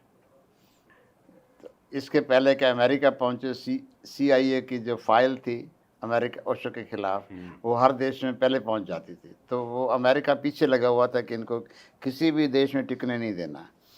अंत में जब आप अमेरिका कहते हैं तो जो उस समय की गवर्नमेंट थी रोनाल्ड रीगन की, वो पीछे पड़ती है? हाँ, वही पीछे पड़ती है। ओके, केंद्र से ही था मामला। क्या, जिस दिन से ओशो भारत से अमेरिका पहुंचे थे, तब से वो CIA सक्रिय हो गई थी कि इनकी गतिविधियां क्या हैं। उनको कोई रीज़न चाहिए कि उस संविधान में कोर्ट में क्या बताएंगे कि हम किस कारण अरेस्ट कर रहे हैं? तो कुछ तो साक्ष्य जुटाने पड़ेंगे ना उनको। तो आपको लगता है ये घटना अगर नहीं हुई होती तो आज ओशो और बड़े होते? देखो, आप ऐसी जगह जा रहे हैं जहाँ उनकी बैकग्राउंड ऐसी नहीं है, सिर्फ क्रिश्चियन वर्ल्ड है वो, और वो ऐसे church and religion are separate उनके संविधान के अनुसार, पर सारे हैं तो क्रिश्चियन ही वो। तो उनको लगता है कि उनके धर्म को खतरा हो गया है। जैसे वो ग्रीस पहुंचे, तो ग्रीस को का वीज़ा उनके पास 1 महीने का था ओशो के पास। तो 10-15 दिन ओशो एक कमरे में रह के अपने प्रवचन दे रहे हैं, तो ग्रीस का जो हाई प्रीस्ट है, बिशप है, वो दुखी हो गया कि इनको निकालो, नहीं तो मैं बम से उड़ा दूंगा इनके घर को ही, क्योंकि ये हमारे देश की सभ्यता को बिगाड़ेगा। तो उन्होंने कहा, मैं अपने घर से ही नहीं बाहर निकलता, मेरे शिष्यों के बीच में बात करता हूँ, तो कैसे सभ्यता बिगड़ जाएगी? ये लेकिन ओशो की ये छवि क्यों बनी कि वो हर चीज के विरुद्ध है? देखो, वो सिर्फ झाड़ झंखाड़ पुराना साफ कर रहे थे ताकि बगीचा लगा सकें। कर रहे थे, हाँ, लेकिन फिर क्यों छवि बन गई ऐसी? क्योंकि विवादास्पद व्यक्ति का ऐसा होता ही है, उसको वो ही लिव्स डेंजरसली, उसको पुरानी चीज़ों को उखाड़ फेंकना है। और वो उनके एक बाद में एक किताब भी छपी है, जैसे एक तो priest and politician the mafia of the soul, पंडित पुरोहित राजनेता मानव आत्मा के शोषक, जब ऐसी बातें करेंगे, जैसे वो गांधी पर बोल रहे हैं, तो वो तब भी गांधीवाद एक पुनर्समीक्षा कर रहे हैं, हर चीज़ पर समीक्षा कर रहे हैं वो, और खरी खरी बातें कह रहे हैं जो भी हैं। उस समय के जो पैरेलल गुरुज थे, जैसे ओशो सत्य साईं बाबा थे, सत्य साईं बाबा थे, महर्षि महेश योगी थे, मुक्तानंद जी शायद थे, थे। उनसे ओशो की मेल मुलाकात के किस्से आपको कुछ याद है? देखो, ये अपने महेश योगी तो उनको कश्मीर में मिले थे, जम्मू में मुलाकात हुई थी उनकी। कश्मीर, कश्मीर में, पहलगांव में जी। वो उनके शिष्यों के साथ आए हुए थे। तो ओशो ने उनके आगे टाक दी, तो वो थोड़े हिल गए। वो पहली और आखिरी मुलाकात थी जी। कि उनको जो जैसा लगता है उस 2 टूक बात कर देते, स्पष्ट बात कर देते। फिर उसके बाद मैं कहता हूँ मुक्तानंद जी। तो मुक्तानंद जी की भी आलोचना की है ओशो ने अपने एक प्रवचन में। अगर आपको सुनना हो तो मैं उसका बता देता हूँ। गूज इज आउट नंबर 6 किताब का नाम है। और मुक्तानंद जी के साथ रास्ते में ऐसा हुआ कि ओशो ने एक कैंप लिया था नारगोल में। अच्छा। नारगोल है गुजरात के बॉर्डर पर, बॉम्बे से जाते हैं। जी। और वहाँ बहुत सुंदर आश्रम है ओशो का। तो निर्मला देवी श्रीवास्तव, जो बहुत बड़ी गुरु हुई बाद में, हाँ, सहयोग वाले, वो ओशो की कार में साथ थी। अच्छा। वहाँ नारगोल ध्यान शिविर में जाने के लिए उस समय तक वो शिष्या के रूप में ही आ रही थी। अच्छा। तो रास्ते में उसने सुझाव दिया कि रास्ते में मुक्तानंद जी का आश्रम पड़ता है और यहाँ क्यों ना हम रुक के चाय पी लें। तो उसने कहा मुझे चाय पीना अच्छा लगता है, चलो कर लेते हैं ऐसा। तो वहाँ चाय पीना हुआ, मुक्तानंद से मिलना हुआ। तो कहते हैं ओशो के उनको देखकर निर्मला देवी श्रीवास्तव को लगा कि अगर ये व्यक्ति मुक्तानंद लोगों की कुंडलनी जगा सकता तो मैं क्यों नहीं जगा सकती। अच्छा। तो वो, और ओशो का शिविर कुंडलनी योग पर था, वो जो किताब जिन खोजा तिन पाइयाँ है। हाँ। तो उसने वहाँ पूरा शिविर अटेंड किया। मैं आपको वीडियो भी दिखा सकता हूँ जिसमें वो झूम रही हैं, ध्यान कर रही हैं। तो और चित्र भी हैं। और वहाँ उनकी जो भी घटना घटी, उसके बाद वो ओशो को छोड़कर गुरु ही बन गई। तो ये तो अच्छी बात है। हाँ हाँ, मतलब ओशो से सीखा जी, और गुरु बन गई। और सहज योग नाम की उसने संस्था खड़ी की। तो पर ओशो ने कहा कि मुक्तानंद के यहाँ जाना, चाय पीना महंगा पड़ा क्योंकि मैंने एक शिष्या खो दी। ऐसा जोक में कहा। हाँ। कि एक शिष्या थी, जो शिष्य होने आई थी वो गुरु बन गई पहले दिन से ही। तो कि अगर ये व्यक्ति गुरु बन सकता तो मैं क्यों नहीं बन सकती। तो उस समय के जो भारतीय पॉलिटिशियंस थे, हाँ, उनसे ओशो के कैसे संबंध थे? ओशो तो बेबाक बोलते थे, हाँ। सटीक बोलते थे। जैसे कभी संबंध ऐसे थे कि एक बार इतने प्रखर वक्ता के लिए सरकार भी चिंतित होती थी कि इनको अपनी तरफ किया जाए। बिल्कुल सब चाहते थे। बिल्कुल। गुजरात सरकार से ऑफर भी आई कि आपको हम 600 एकड़ ज़मीन देते हैं, आप आश्रम बनाइए यहाँ पर। तो उन्होंने कहा कि शिष्यों ने कहा कि आपके लिए वो 600 एकड़ जगह दे रहे हैं। तो उन्होंने कहा मैं नहीं लूँगा, पहले मैं चाहता हूँ कि मेरे गांधी जी पर विचार सुन लें वो। फिर कल ये ना कहें कि मैं विचार तो ऐसे रखता हूँ और जगह दे रहे हैं वो, तो मैं ऐसा सौदा नहीं करना चाहता। ऐसे क्रिटिकल क्यों थे गांधी जी को लेकर? वो जहाँ एक व्यक्ति होता है उस समय के लिए भले उसकी चीज़ें रेलेवेंट हों, बाद में रेलेवेंट नहीं रहती हैं। तो महान थे, सब कुछ ठीक था, लेकिन जो थोपा हुआ ब्रह्मचर्य होता है, जो इवन आखिरी बुढ़ापे में भी तंग करता है, तो इन सब बातों को ओशो ने जिक्र किया कि तुम्हारी ऊर्जा रूपांतरित नहीं हुई है, तुमने दबाया है अपने को। और यहीं से अब मैं चैप्टर 2 पे आऊँगा, ओशो द डिस्ट्रक्टर।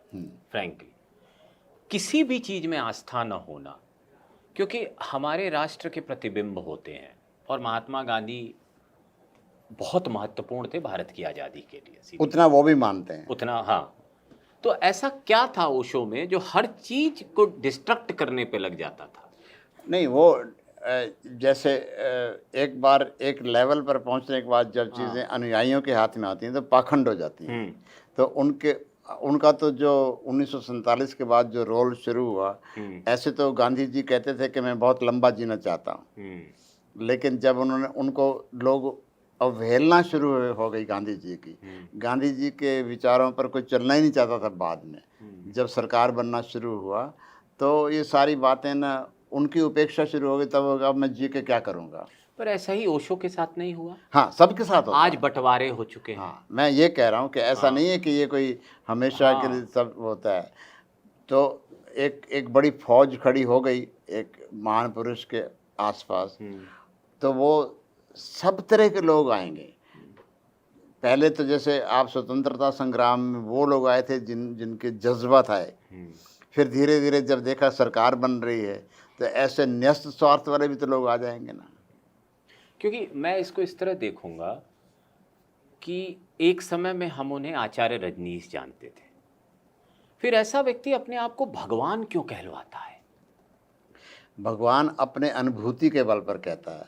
कोई भगवान हो तो नहीं सकता है, क्योंकि हिंदू धर्म की मान्यताओं या किसी भी धर्म की मान्यताओं के अनुसार एक अवस्था है, और हिंदू धर्म में चूंकि ओशो इन अवस्थाओं पे यकीन करते हैं, वो कुंडलिनी के लिए कोई नया शब्द नहीं देते हैं, संन्यास के लिए कोई नया शब्द नहीं देते हैं, पुनर्जन्म के लिए कोई नया शब्द नहीं देते हैं, साधना की और ध्यान के लिए, डायनेमिक मेडिटेशन ध्यान के लिए ध्यान ही कहते हैं। तो फिर ऐसा व्यक्ति क्यों? नहीं, उन्होंने उन्हीं सब चीज़ों को एक नई अभिव्यक्ति दी, नई, और उसके साथ वैज्ञानिकता जोड़ी है। क्योंकि मैं जब वाइल्ड कंट्री देखता हूँ तो मुझे मेरे दिमाग में ये सवाल आता है कि एक व्यक्ति जो आचार्य है, गुरु है, वो अपने आप को भगवान क्यों कहलवा रहा है? आचार्य देवो भाव, आचार्य मृत्यु भाव, वो सब एक तो जैसे होता है ना, हम ब्रह्मा विष्णु महेश कहते हैं। जी। ब्रह्मा पैदा करते हैं, विष्णु मेंटेन करते हैं, महेश डिस्ट्रॉय करते हैं। तो उनमें ये तीनों शक्तियाँ एक साथ हैं। डिस्ट्रॉय भी करने वाली है, और डिस्ट्रॉय वो जो कि व्यर्थ है उसको हटाना जरूरी है ताकि नए के लिए जगह बने। तो मतलब या तो ये उनकी सेल्फ अर्ज है, और या तो उनके भक्त चाहते हैं को मेरे भगवान है। और हिंदू धर्म नहीं, वो तो वैसे ही भगवान शिष्यों के लिए भगवान होंगे, औरों के लिए शैतान भी होंगे। 100% सब बात है। नहीं, हमारे यहाँ लोक देवता हैं, हमारे यहाँ संतों को भगवान का वो है, लेकिन हम उन्हें संत नहीं मानते हैं, हम तो उन्हें रेवोल्यूशनरिस्ट मानते हैं जो धर्म में बदलाव करने आया है।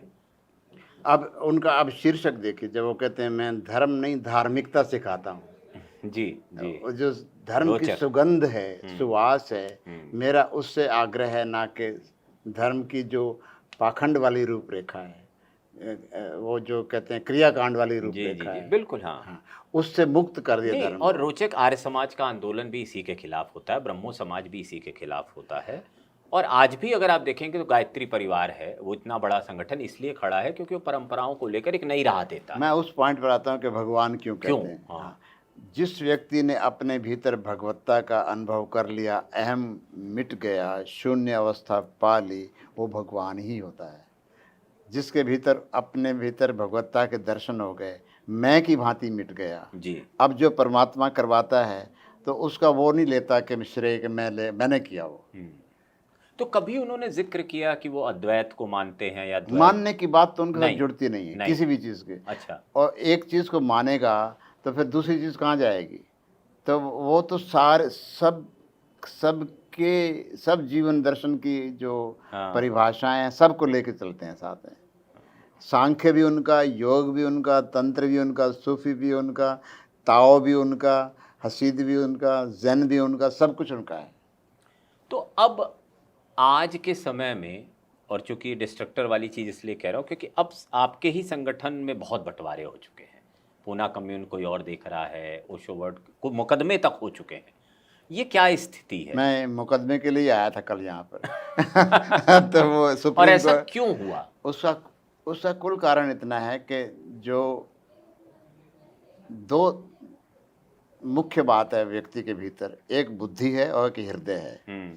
बुद्धि जो है वो गणित से चलती है, हृदय जो है भाव से चलता है। जब भारत के लोग ज़्यादा हृदय में जीते हैं, भावना में जीते हैं, और पश्चिम के लोग मुख्यतः बुद्धि में जीते हैं, गणित में जीते हैं, विज्ञान में जीते हैं। तो ये जो टकराहट है इस बात की है कि पश्चिम के लोगों ने ओशो के शरीर छोड़ने के बाद वहाँ बाहर ही एक संस्था रजिस्टर करवा ली जिसका नाम ओशो इंटरनेशनल फाउंडेशन रख के उनको ट्रेडमार्क कर लिया, कॉपीराइट कर लिया, पैसा कमाने की बात आ गई।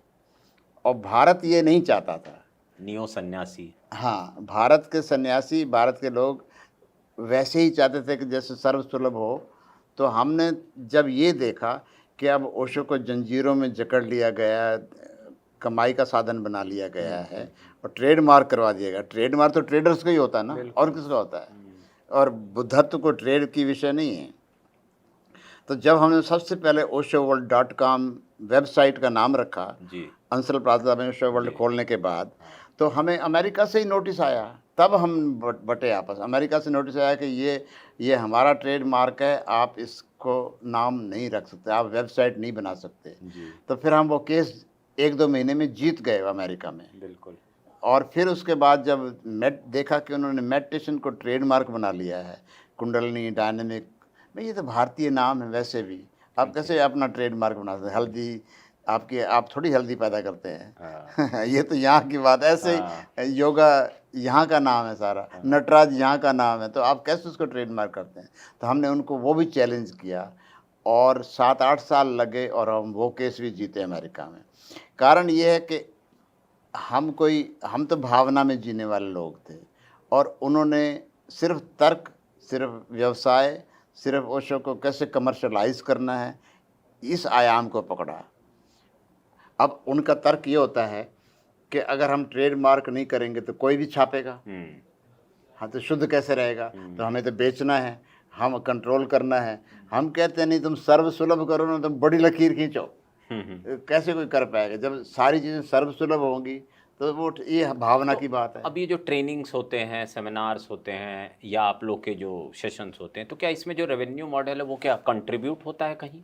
हाँ, वो हर केंद्र का अपना ढंग अपना हो जाता है, क्योंकि केंद्र खुले भी इंडिपेंडेंट ढंग से हैं। अच्छा, कोई सेंट्रलाइज्ड व्यवस्था नहीं, नहीं ऐसा है? नहीं, अब नहीं रहा। ओके। पहले फिर वो फ्रेंचाइज हो जाते थे। तो फ्रेंचाइज होने के साथ आपके पैरों में बेड़ियां लग जाती हैं कि आप ये कर सकते हैं, ये नहीं कर सकते, आप फ्री नहीं रहते। ओशो कभी फ्रेंचाइज वाले नहीं थे, ओशो ने कभी फ्रेंचाइज नहीं खोले। उन्होंने ये कहा कि तुम्हारा काम है मेरी गाइडलाइन देना लोगों को, तुम पुलिस इंस्पेक्टर नहीं बनो उनके कि वो कैसे कर रहे हैं, तुम उनके मास्टर मत बनो। एक और चीज़ मैं देखता हूँ ओशो के इर्द गिर्द कि उनकी हर बात रिकॉर्डेड है। तो ये थॉट कि मेरा विचार रिकॉर्ड होगा और आगे सदियों तक रहेगा, ये क्या उनकी खुद की सोच थी या किसी ने कैसे? नहीं, उनकी खुद की सोच थी, खुद ही रिकॉर्ड करवाते थे। और कभी एक बार तो ऐसा हुआ कि जैसे उन्होंने उदयपुर में शिविर लिया, मुछाला महावीर जगह पर, राणकपुर में, वहाँ तो कुछ लाइट ही नहीं, तो रिकॉर्ड क्या होगा? लाइट ही नहीं थी वहाँ पर जहाँ, और लेकिन सुंदर बहुत जगह थी। तो जो सवेरे प्रवचन देते थे शाम को उसको लिख डालते थे खुद ही। खुद? हाँ, वो साधना पथ पुस्तक है, वो उनकी हाथ की लिखी पुस्तक है। अच्छा। हाँ, जो जो उन्होंने जिस विषय पर साधकों के प्रश्नों के उत्तर दिए या बोले, या प्रवचन की थीम थी, साधना पथ नाम है, पाथ टू सेल्फ रियलाइजेशन जी। इंग्लिश में भी है। तो जब फिर बाद में जो शिविर हुए तो हर चीज़ रिकॉर्ड हुई, और वो ऐसे रिकॉर्ड हुई कि वो जो सामने बैठे लोग उनके लिए ही नहीं, पूरी आने वाली मनुष्य जाति के लिए है। जी। अब एक तीसरे पक्ष पे आएंगे, ओशो एज अ पर्सनालिटी। तो कैसा उनका निजी जीवन होता था?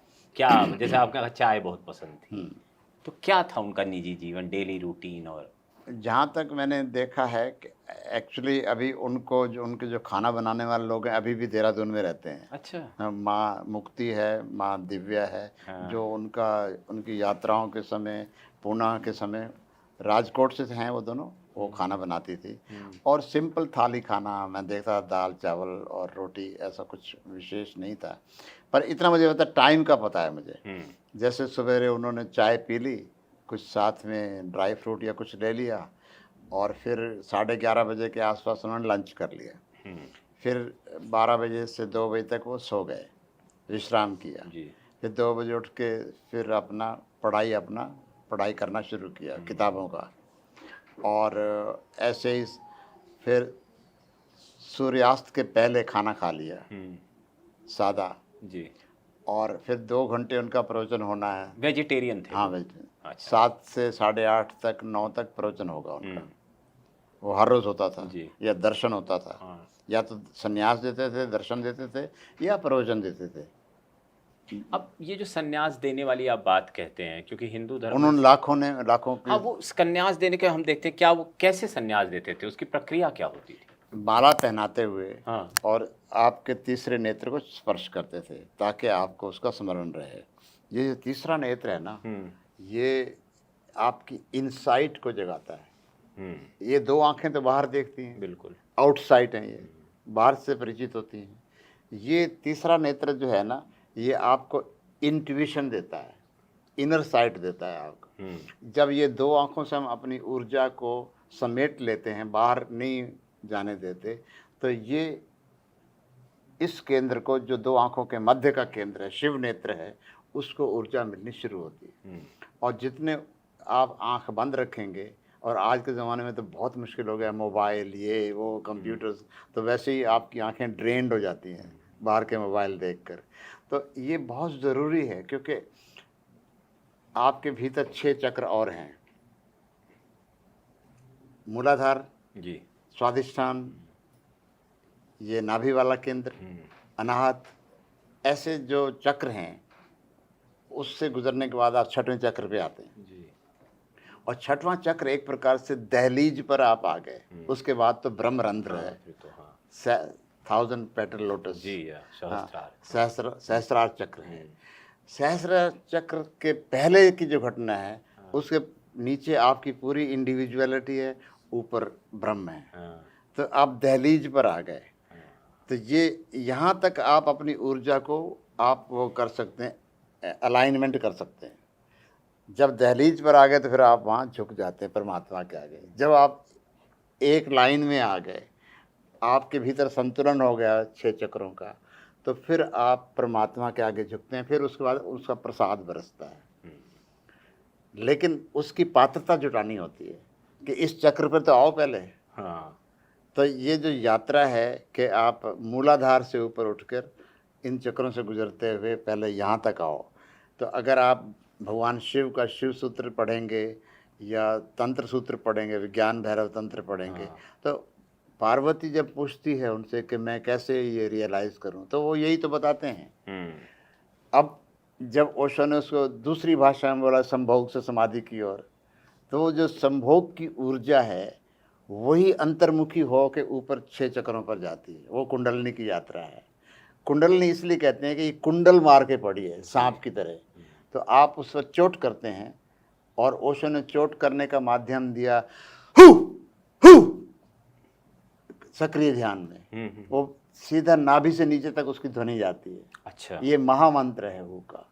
वो जैसे सूफी लोग करते हैं अल्लाह हु, हाँ। अल्लाह हु। जी जी जी। वो अल्लाह हु का जो हु पार्ट है वो आपकी ऊर्जा को जगाता है। ओके। तो ओशो ने अभी इस युग में हु की बहुत महत्व बताया है कि ये चोट करेंगे तो आपकी ऊर्जा जगेगी। तो ओशो का जो सक्रिय ध्यान है जिससे कुंडलिनी की यात्रा शुरू होती है, शुरुआत होती है केओटिक ब्रीदिंग से। अराजक ढंग से सांस लेते हैं तो आपके भीतर का रोआ रोआ जाग जाता है, पूरे शरीर में इलेक्ट्रीफाइड हो जाते हैं आप जी। पूरी ऊर्जा जाग जाती है कि जो 10 मिनट का जो भस्त्रिका प्राणायाम जैसी विधि है वो आपकी सारी ऊर्जा को जगा देती है। जो ग्रंथियां हैं वो खुल जाती हैं अंदर की। और फिर दूसरे चरण में आप रेचन करते हैं, जो आपने भावनाओं को दबा रखा है, जो गांठें पड़ गई हैं भीतर, वो खुल जाती हैं। मन के तल पर, शरीर के तल पर, दोनों तलों पर, भावना के तल पर। रोना दबा है तो वो प्रकट होएगा, हंसना दबा है तो वो प्रकट होएगा, क्रोध दबा है तो वो सतह पर आएगा, बाहर निकलेगा, तो आप निर्ग्रंथ हो जाते हैं। तो ये जो डांस वाली चीजें हैं, वो नटराज ध्यान अलग से दिया उन्होंने। हाँ। तो ये दूसरा चरण हो गया। हाँ। और तीसरे चरण में हम हाथ ऊपर करके भीतर हु की चौड़ करते हैं, हु हु हु जंप करते हुए। तो वो जो ऊर्जा है वो आपके प्रथम मूलाधार चक्र पर चोट करती है। अच्छा। वहाँ से जो ऊर्जा दूसरे को जन्म देती है वो आपको जन्म देती है। जब ये ऊपर की ओर मुड़ती है तो आप द्विज बनते हैं, ट्वाइस बॉर्न। तो वो प्रक्रिया ओशो ने, आज की जो ओशो की मूल ध्यान विधि है जिन खोजा तीन पाइया में, नारगोल शिविर में जो उन्होंने बताई, वो है डायनेमिक मेडिटेशन, सक्रिय ध्यान। जी जी। तो वो अच्छा, इसके बाद आप 15 मिनट के लिए एकदम समाधि अवस्था में खड़े रहते हैं, हिलना डुलना बिल्कुल नहीं, सारा जो कुछ भी नहीं करते, 15 मिनट तक खड़े रहते हैं। वो जो चक्रों पर ऊर्जा को यात्रा, ये भी रोचक है, खड़े होकर ध्यान होता है। अमूमन तो ध्यान को हम बैठ नहीं, वो बाकी ध्यान बैठकर लेटकर भी हैं। हाँ। ये ध्यान जो सुबह वाला है, डायनेमिक सूर्योदय वाला ध्यान, इसको खड़े होकर ही करना है, क्योंकि आपने ऊर्जा को जगाया है। सो गए तो आप नींद में चले जाएंगे, शरीर थक गया तो आप तो स्वाभाविक रूप से नींद में जाएंगे। तो आपको खड़े शरीर बने रहना है, खड़े शरीर बाबा बन जाना है 15 मिनट के लिए। और फिर इसमें इतनी नई ऊर्जा आप अनुभव करेंगे कि आप उसको अभिव्यक्त करने के लिए नाचने लगते हैं। तो म्यूजिक शुरू होता है, वो आखिरी 15 मिनट है। तो ये जो ओशो की जो ये विधि है, पूरे देश, पूरे विश्व में एक प्रकार से ये नई ऊर्जा का संचार करने के लिए और आपको आपके अंदर से जोड़ने के लिए है, निर्ग्रंथ होने के लिए, डिटॉक्स होने के लिए और प्राणवान होने के लिए। आप प्राण ऊर्जा से भर जाएंगे तो दिन भर आप मस्त रहेंगे। बिल्कुल। हाँ। क्योंकि आदमी लुंज पुंज ढंग से जीता है, थका हुआ, हारा हुआ। लेकिन जब वो पहले चरण में ऊर्जा को जगा लेता है सुबह सुबह, तो फिर वो दिन भर उसके जब पैर जमीन पर पड़ेंगे नहीं, वो ऐसे जैसे उड़ रहा हो, इतना निर्भर हो जाता है। एक और चीज़ जो ओशो के लेकर कही जाती, बहुत शौकीन थे। एक कहानी रोल्स रॉयस को लेकर बहुत फेमस हो गई, तो ये क्या है? मतलब ये इसके पृष्ठभूमि में बड़ी रोचक घटना है। क्या हुआ कि ओशो तो माउंट आबू में इधर उधर कैंप्स ले ही रहे थे और यहाँ वहाँ ट्रैवल भी करते थे, माउंट आबू या इधर उधर, पर बॉम्बे रहते थे। तो कभी किसी अखबार ने कोई उनके ध्यान करवाने को कोई छोटी सी भी न्यूज़ नहीं दी। और अचानक एक दिन जब वो एक कार की वो एक तरह से बोली लग रही थी बॉम्बे में, जो कार हेमा मालिनी को खरीदनी थी वो ओशो के लिए खरीद ली गई। जो एक ही कार आई है भारत में जैसे जी, और उसका न्यूज़ इकोनॉमिक टाइम्स में आ गया, टाइम्स ऑफ इंडिया में आ गया। तो ओशो ने कहा कि मैंने हज़ारों लोगों को ध्यान कराया, उसकी कभी एक बार भी खबर नहीं आई है, लेकिन एक कार क्या मेरे पास आई, मुफ्त में न्यूज़ आ गया। मीडिया तब भी वैसे ही था। हाँ, तब भी वैसे था। और फिर जब उनके पास गाड़ी आती, फिर तो उन्होंने ये रोल्स रॉयस की चर्चा सारी अखबार के लिए मसाला मिलता रहा रोल्स रॉयस का, और उसके माध्यम से ध्यान के लिए लोग आते रहे। तो बिना पब्लिसिटी करवाए पब्लिसिटी हो गई। अच्छा। आप अपने पे खर्च करो, अच्छे से खर्च करो, और दुनिया आपकी बात तो करे। ये कभी 100 रोल्स रॉयस या इस तरह की चीजें नहीं रही? नहीं, 93 रोल्स रॉयस थी अमेरिका में। हाँ, 93। 93 रोल्स रॉयस थी, 6 और आने वाली थी 99 जब उनको वहाँ से हटाया गया अमेरिका से। 6 और ऑर्डर हो चुका था। हाँ पर वो शिष्य लोग जिनके पास पैसा है अमेरिका में, कैलिफोर्निया में हाँ या कहीं भी है, हाँ। वो जिसके पास पैसा है वो कार ही भेंट करने आता था अरे ये बड़ा, कि आप हमारी कार में बैठो। अरे और इंटरेस्टिंग। वो ओन तो नहीं करते थे जी। वो सिर्फ शिष्य ने ला के खड़ी कर दी कि आप हर रोज नई कार में जाओ। इंटरेस्टिंग। हाँ अब मैं इंटरव्यू अंत ही करूंगा। हाँ हाँ। एक सवाल जो अभी भी बहुत रहस्य बना हुआ है कि ओशो की डेथ कैसे हुई? पुणे में क्या हुआ ओशो? लोग कहते हैं कमरे में 3 लोग थे उस समय।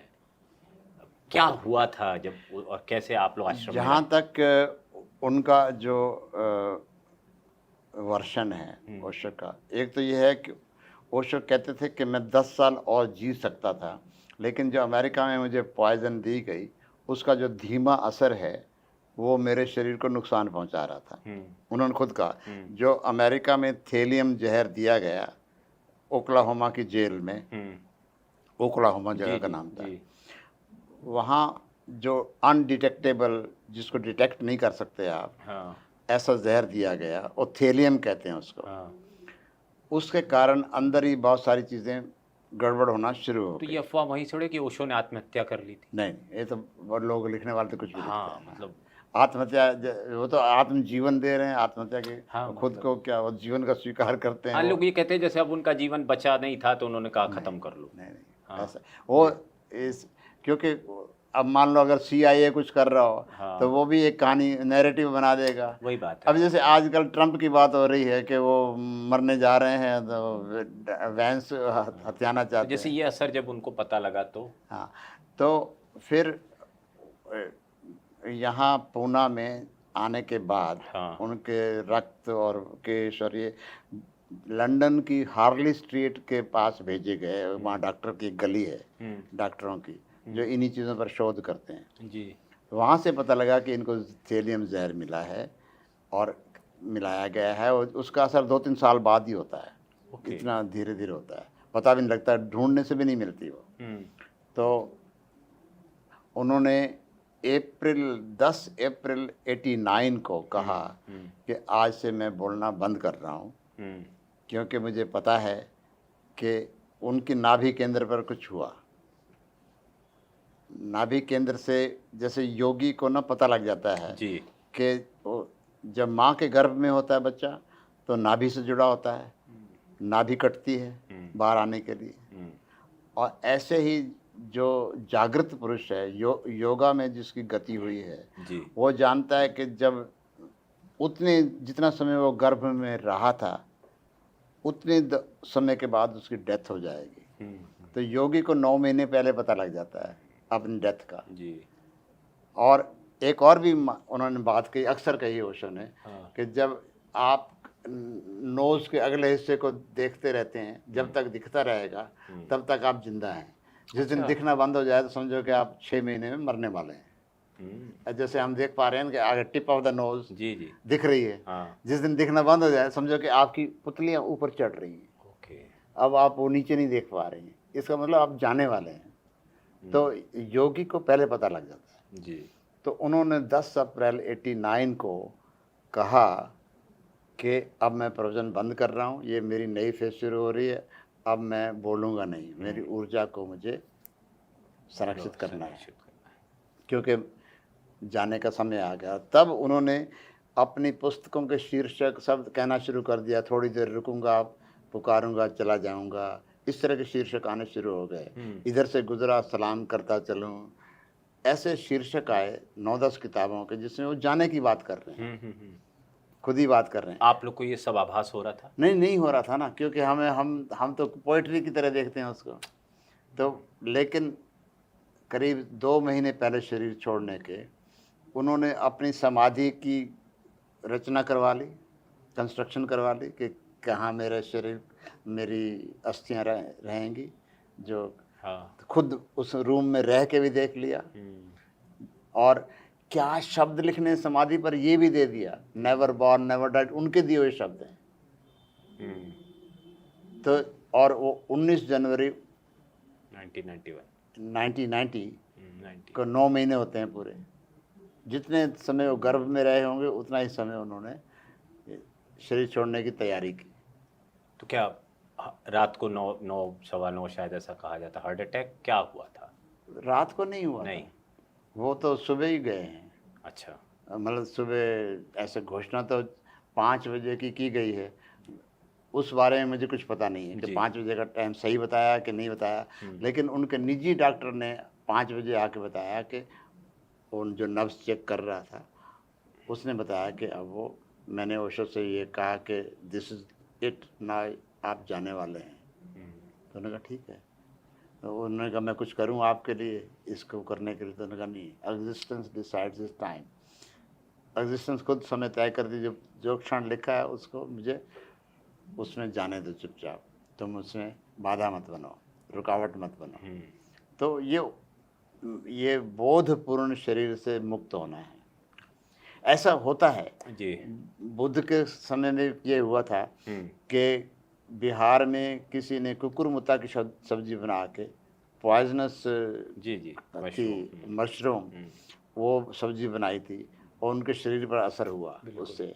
और वो बुद्ध के शिष्य नाराज होने लगे कि ये खाना तो ऐसा हो रहा है। तो बुद्ध ने कहा नहीं, जो बुद्ध को पहला भोजन देता है और आखिरी भोजन देता है वो सौभाग्यशाली है। तो इस पर कभी नाराज मत होना इस व्यक्ति पर, मुझे इसका खाना खाना था। तो वो शरीर को पूरे होश के साथ छोड़ते हैं जो बुद्ध पुरुष होते हैं कि अब शरीर का समय पूरा हो गया। तो जब उनकी मृत्यु, उन्हें भू समाधि दी गई फिर? नहीं, समाधि नहीं, फिर तो शरीर को तो जलाया गया। उन्होंने कहा take me to burning ghat for 10 minutes, okay. And then अस्थियों का तो जगह उन्होंने देख ही ली थी, और क्या लिखना है उसके ऊपर वो शब्द भी दे दिए थे उनको। तो फिर आप लोग उस समय आश्रम में कब तक रहे, फिर कब अलग हुए? हमेशा ही रहे हम, मैं तो 10 साल और भी रहा उसके अच्छा, बाद। वहाँ रहे आप पूना में? 2000 तक रहा मैं। हाँ। वो तो जब ट्रेडमार्क का इश्यू आया तब मैं अलग हुआ। मेरा ये था कि मैं ओशो को टीवी स्टेशंस पर, आस्था चैनल पर कहीं भी दिखा सकूं तो आप रोको मत। क्योंकि वो जॉब मुझे ओशो ने खुद दिया था कि मेरे प्रवचनों को सब जगह सर्वसुलभ कराओ, सब चैनल पर ले जाओ। मैं ले जाता था। तब जब ट्रेडमार्क शुरू हुआ तो उन्होंने कहना शुरू किया कि ये तो हमारा ट्रेडमार्क है, आप कैसे हमें पैसे दें? वो we are not working for them. और वो जूरिख में जो उन्होंने खोला था केंद्र, उसको पैसे भेजने की बात थी, उनसे डील करने की बात थी। हमने कहा नहीं, हम भारत में तो भारत के ढंग से करेंगे, मैं पैसे क्यों मांगूं लोगों से। बिल्कुल। तो अब तो हम इस इंटरव्यू का अंत करेंगे कुछ हम, तो मैं बस ये समझना चाहूँगा कि आपको क्या लगता है कि कौन सी ऐसी चीज़ है जो ओशो की देन है इस दुनिया को? अब इनको तो हम 2 शब्दों में ही कह सकते हैं। हाँ। Meditation, celebration. जो विस्मरण हो गया था ध्यान का जी। उन्होंने कहा कि इसको बड़े व्यापक पैमाने पर ले जाना है।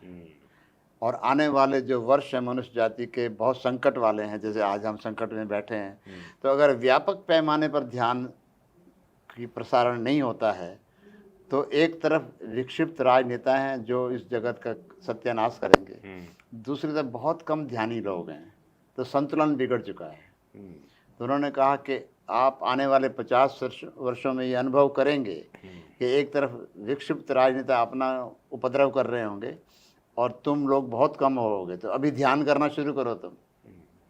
तो उन्होंने ये सबसे बड़ी देन है कि उन्होंने कहा कि मैं जो ये डायनामिक मेडिटेशन दे रहा हूँ और 112 विधियाँ और दी हैं ध्यान की, वो सब हर टाइप के व्यक्ति के लिए अनुकूल होंगी।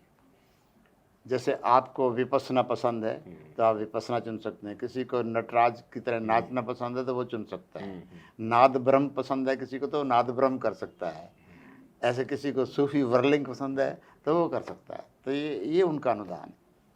तो मेडिटेशन एंड सेलिब्रेशन, इस पूरी बातचीत से आप समझ चुके होंगे कि ओशो का व्यक्तित्व क्या था, वो मुक्तिदाता भी थे, वो क्रांतिकारी भी थे, वो समाज को बदलने, लोगों की सोच को बदलने के लिए आए थे।